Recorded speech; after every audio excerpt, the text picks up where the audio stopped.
નમસ્કાર, આપ જોઈ રહ્યા છો યુટીસી ન્યૂઝ।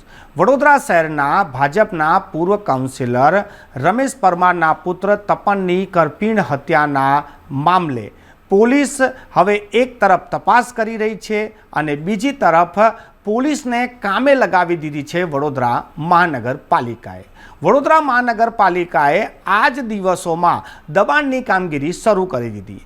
કહેવાય તો છે કે વડોદરા મહાનગરપાલિકા આ દબાણને દૂર કરી રહી છે, કામ પણ તેમનું જ છે, પરંતુ કામે લાગી ગઈ છે વડોદરા શહેરની પોલીસ। વડોદરા શહેરના પોલીસ જવાનોથી લઈને ઉચ્ચ અધિકારીઓ હાલ દબાણની ટીમ સાથે બંદોબસ્તમાં ગોઠવાઈ ગયા છે અને દબાણ શાખાને કોઈ પણ તકલીફ ના પડે, કાયદો અને વ્યવસ્થા ના બગડે એટલે પોલીસ પણ આગળ આવી ગઈ છે। લોકો હવે એવી પણ ચર્ચા કરી રહ્યા છે કે વડોદરા મહાનગરપાલિકા પોલીસને આગળ ધરીને આ કામ કરી રહી છે।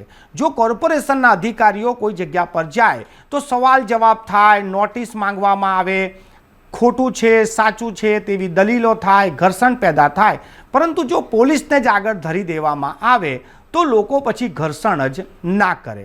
આવામાં હોઈ શકે કે ખોટું પણ થાય ને સાચું પણ થાય, પરંતુ હાલ વડોદરા શહેરમાં સતત ચોથા દિવસે સંવેદનશીલ વિસ્તારોમાંથી જે રીતે દબાણો દૂર કરવામાં આવી રહ્યા છે, આજે તો નવાપુરામાં દબાણ હટાવવા ગયેલી પોલીસ અને દબાણ શાખાના અધિકારીઓ સાથે ઘર્ષણ પણ થયા છે। લોકોનો એવો પણ આરોપ છે કે લોકોએ હાથાપાઈ પણ કરી છે, છૂટા હાથની મારામારી પણ થઈ છે, પરંતુ પોલીસના ઉચ્ચ અધિકારીઓ જણાવે છે કે એવી કોઈ ઘટના થઈ નથી। આવો કોલ મળ્યો હતો, પોલીસ ઘટના સ્થળ પર પહોંચી ગઈ છે અને હાલ મામલો શાંત છે। પરંતુ સવાલ એ ઊભો થાય છે કે અચાનક જ વડોદરા મહાનગરપાલિકાએ જે રીતે આ દબાણો દૂર કરવા નીકળી છે, આ દબાણો તો વર્ષોથી છે। વડોદરા મહાનગરપાલિકાની જે દબાણ શાખાનું કામ જ દબાણ હટાવવાનું છે, તો તેની આંખો અચાનક જ કેમ ખુલી છે અને એ પણ સંવેદનશીલ વિસ્તારોમાં જઈને જે રીતે એક બાદ એક કામગીરી કરવામાં આવી રહી છે। લોકો આ કામગીરીને તપન પરમારની હત્યાથી જોડી રહ્યા છે। હવે આને હત્યાથી જોડવી કે ના જોડવી એ તો તમારા વિવેક પર છે, કેમ કે દબાણ શાખાનું કામ અલગ છે, પોલીસનું કામ અલગ છે। જ્યારે કોઈ આરોપી કોઈ ગુનો કરે છે તો કોર્ટ એને સજા કરે છે। અહીંયા તો દબાણ તોડીને કે પછી દબાણ હટાવીને જ જો તમને સંતોષ મળતો હોય તો આ કોઈ ન્યાયની પ્રક્રિયા તો છે નહીં। દબાણ કરવું એ ગેરકાયદેસર છે અને ગેરકાયદેસર વસ્તુને દૂર કરવું એ દબાણ શાખાનું કામ છે, પરંતુ શહેરમાં જે રીતેની તસવીરો સામે આવી રહી છે, લાગે છે કે વડોદરા શહેર પોલીસ જ દબાણ હટાવી રહી છે। કેમેરાની આગળ પોલીસ જ ચાલી રહી છે અને લોકોને લાગે છે કે પોલીસ હવે દબાણ હટાવવા નીકળી છે, પરંતુ વાસ્તવિકતા એ છે કે દબાણ હટાવવા તો વડોદરા મહાનગરપાલિકાની ટીમ નીકળી છે।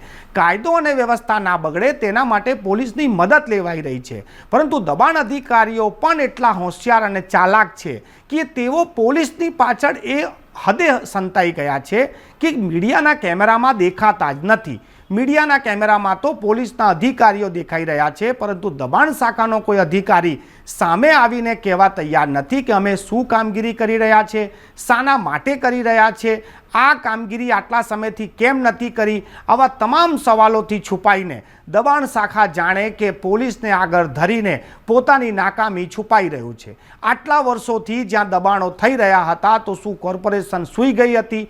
કોર્પોરેશન અચાનક જ હવે કેમ જાગી છે? લોકો એવું પણ કહે છે કે મનુભાઈ ટાવરમાંથી યાદી આવી છે કે કઈ કઈ જગ્યા પર દબાણો છે અને આ દબાણોને દૂર કરવામાં આવશે।